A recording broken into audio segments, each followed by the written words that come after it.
Alright lads, so today we have 3 new resurrection characters to talk about. In this case, it actually is the past version of Retsu, Shinji, and also Kisuke. Unfortunately, it does look like they are skipping over the TLA characters, which kind of sucks to see because some of them were actually potentially about to receive some good resurrections that I was looking forward to. So, I'm not sure what Caleb had planned, whether they're going to go back to it, I don't know, but I guess we'll find out eventually, right? We're not really here to talk about them, we're here to talk about the 3 new resurrected characters, Retsu, Kisuke, and also Shinji. Now this banner is... all 3 characters are kind of, like, bad, let's be honest. But the resurrections could actually save them, at the very least for Shinji and Retsu, as they could potentially pick up Flurry. They're not obviously going to pick up Guard Break, but if they pick up Flurry, that would actually make them somewhat usable at the very least. And Shinji is occasionally used in the Aaroniero week of Guild Quest, so I'm kind of interested to see what route Caleb goes down when it comes to these particular characters. So firstly, let's look at Retsu, who was one of the worst characters when she released because she's kind of just pointless. So Retsu is a powerless Holocula with the normal attack damage soul trait. Her whole thing is that she can, this whole banner was weird, she can inflict status amounts, but only on her 3rd and soul bomb. Like, it's kind of weird that not every attack does it, you know, at least her 1st and Ned string, which is the main thing about this character is her Ned string, so it's kind of unfortunate that she cannot inflict status amounts with that. But looking at her skill, she has a 40% Berserker, a 80% Bruiser. This was the time where some characters at the very least wouldn't get Flurry, but they'd get like a super high Bruiser. I mean, 80 Bruiser with Flurry is kind of normal now, but back when this Retsu came out, this was the time where certain characters started to get like 100% Bruiser. In this case, that's exactly what she did get. So 100% Bruiser with the 2-second Debilitate, the Devastation plus 30, Fire Immunity, and also Sprinter plus 1. So what she does have here is 6 skills, which does mean she's going to pick up an extra skill. Obviously, you would love for it to be Flurry. That's what you'd like to see, on top of the fact that if she kept the 80% Bruiser with the Flurry plus 1, that would be kind of insane. I don't see them doing that though. For some reason, I just feel like they're going to lower it, maybe give her 20% Bruiser, and then give her Flurry plus 1, which is still technically an upgrade, and I definitely will take that. The Devastation, I can definitely see it go to 40%, because it definitely needs to. 30% Devastation just can't really cut it anymore. And then a Soul Trait is actually 20% no-attack damage. Now, for a second Soul Trait, honestly, they could do a few things here. So I would like to get full stam. We don't have that many NAD and full stam soul traits, and that would actually be really good. At the same time, they could give her recharge to make use of that, because that's also a soul trait that we don't have many of, a recharge and NAD, and it actually is a really good combination of soul traits, where this character and many other NAD characters in the entire game, they want to have like a massive NAD output, normal attack damage output, but at the same time, they also want to make use of their utility attack, which is this SA2, in her case, the shield. So she can have that high NAD and also have that extra bit of recovery to get that SA2 back faster. That would actually be really good. And at the same time, they could give a stam recovery, because that's what they like to do with shield characters, I guess, for the most part. So we'll see how it does go. But yeah, any of those would be nice. Anything else would be a bit of a iffy one, in my opinion. So looking at the soul tree she did get, she got Last Ditch Survival plus 80%. Not what I was hoping for, but you know what, I'll take it. I don't think that's a bad soul trait. NAD and Last Ditch is definitely always useful. I definitely like to use that on certain characters when I'm altering content, so it's not the worst. It's not the worst. But the thing is, we have soul traits like that, which is why I don't like, you know, it's not bad, but I want some of the rare soul traits like I did mention. No attack damage and recharge, no attack damage and full stam are things that we don't have much options for, and very rarely, if ever, can you do an actual build with those type of characters. So I do hope in the future, lads, we do start to get more links like the ones I said, because right now there's like basically none that exist for the power attribute. They really do need it. The other attributes also need it, but with that said, looking at her skills, what does she have? So she has like 40% Berserker, 80% Bruiser, 2-second Debilitator, Devastation 30, Fire Duration, Multi-Barrier plus 2, and Sprinter plus 1. Interesting. So they didn't give her the Flurry. They did not give her the Flurry, but they gave her Multi-Barrier 2. I kind of like it. I would have loved if they maybe took away the Bruiser, gave her Flurry plus 1, and then put the Multi-Barrier on. That would have been kind of cool. Because Multi-Barrier is a good skill, because again, she does have this barrier on her SA2, which means she's going to have a 5-hit barrier for herself and a 3-hit barrier for her teammates. It's nice, it's cool, but it's not, like, you're not really going to be using much of this Retsu anyway. Like, her damage output is definitely still lacking. And for some reason, they didn't even increase her Devastation. It's still at 30%, and they didn't, unfortunately, increase anything else. But she does now have Multi-Barrier, and she does have that Last Ditch. So I guess her auto ability, her survivability has been increased since the barrier is there and she has the Last Ditch now. So It's a decent resurrection. It's a decent link. I can definitely see myself using that. The multi-barrier is a cool thing they decided to go with this resurrection, but I don't think this is going to change much people trying to use this particular Retsu. But at the end of the day, it is orbs. I'm not going to say it's a bad resurrection. I think it's just a decent one. Now, moving on to Shinji, the past version. Now, funny enough, Shinji is a character that maybe people haven't used much nowadays, but back maybe a couple months ago, maybe in a year ago, a lot of people did use him in the guild quest, the Ranka Weaker guild quest, because he does have freeze duration, so he actually is immune to the status one that this guild quest has. He has a good crowd control vortex with that SA2. It does last quite long, and he has a decent damage output. So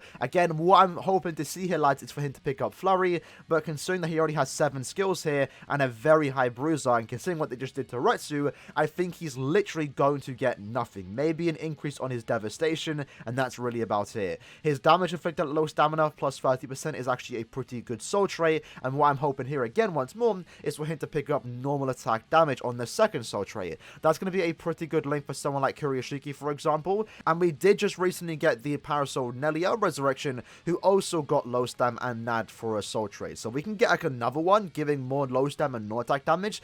That Neliel link and this Shinji are going to be really good links for someone like Kuryoshiki if you don't want to use them in epic raids, or if you want to use them in certain content and just do a lot of normal attack damage when you are under 30%. That's what I'm kind of hoping for. Again, still holding a hope he actually gets a flurry skill here, but we'll see how it does go. So looking at the character soul trait, he got damage inflicted at low stamina and damage taken minus 12%.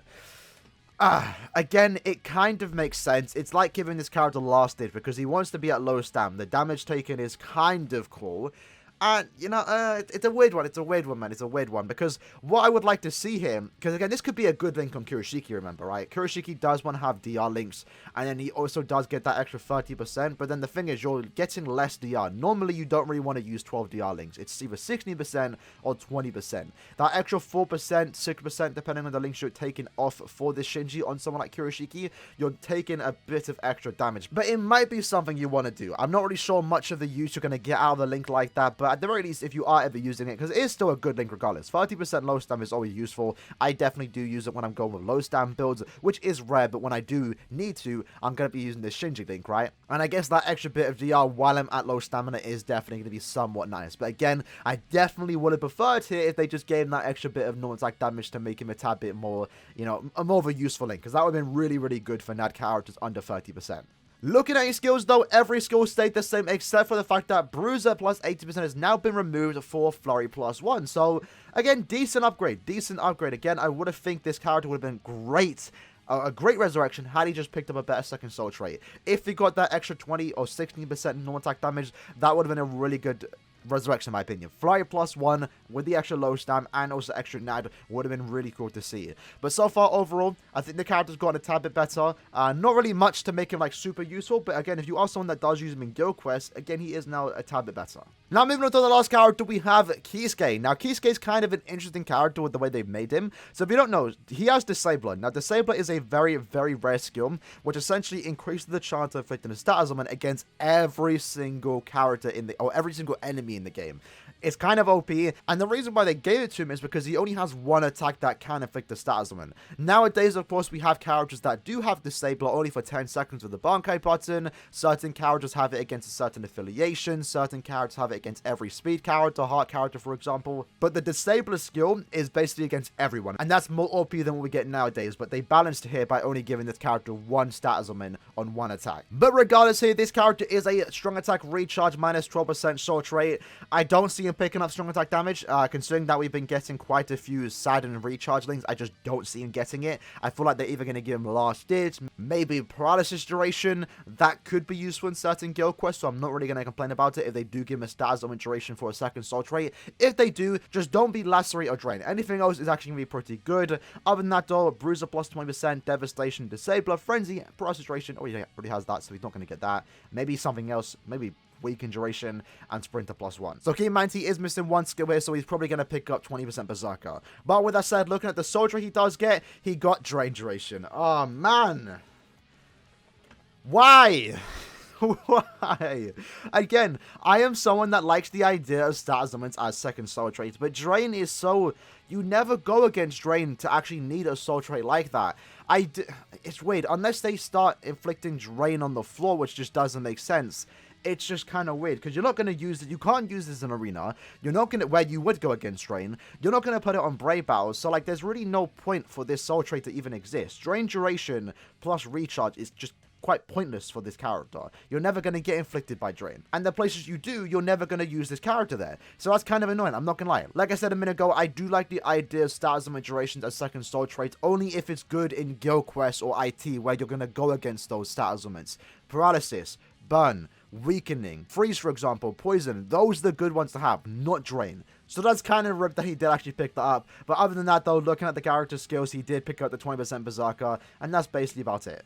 So overall, lads, these 3 new resurrectable characters, the main thing is that they are orbs. That's extra orbs to get to using certain banners. They were alright. They were alright. Nothing too amazing this time around. Nothing super disappointing, I guess. I guess the Kisuke was kind of annoying. But the link doesn't exist. Drain duration and, you know, recharge isn't a link that exists for the speed attribute, to my knowledge. So I'll take it for now. Any more in the future, though, I don't want to see any more of that. Shinji, I like Shinji's resurrection, but I would have preferred had he been given a second or better soul trait. And then same for Retsu. She is a link I will use, so I'm not going to call it bad, but I definitely would have preferred if they went down a different route and gave her something like full stamina damage or even strong attack recharge. I don't mind what she got, but again, I would have preferred something else. With that said though, looking at the resurrection batch, very, very weird what they have done here when it comes to the resurrections in terms of who's next, because they did skip over these characters here, and I don't think any of them are bonuses for Chrono Quest, because that's the current idea right now. People think they skipped over these characters because they're Chrono Quest bonuses, and you know what? They might be onto something, but then maybe not, because they skipped over these characters too. None of these are bonuses. I don't think any of these 2 characters are bonuses. Maybe the Shinsui is. I can't really remember all too much. They did skip over the Kain banner, and that does have 2 Chrono Quest bonuses. They are bonuses too. They skipped over this banner with Yoruichi, and they went straight to this banner right here, which again is just so weird. Very, very weird. So technically the next banner to get resurrected is Tensor, White, and also these characters. What is going on with this resurrection batch? But damn, I mean, if they want to keep fast forwarding, let's hope we can get to Calm Field, because then Aaroniero next, and then Koka's next eventually, right? So it's kind of a weird one, but we are getting to a certain time where like some of these characters getting resurrected are going to be quite good if they get anything. Even the smallest upgrade will actually be kind of cool. But yeah, resurrection schedule right now is all over the place. Not really sure what they're doing, but I'm looking forward to see who they're going to do next, because right now I honestly have no idea. So what else there, lads? That was the video for today. Hope you lads did enjoy it. In the comments below, let me know what you lads think about these new resurrective characters, and I'll see you lads next time.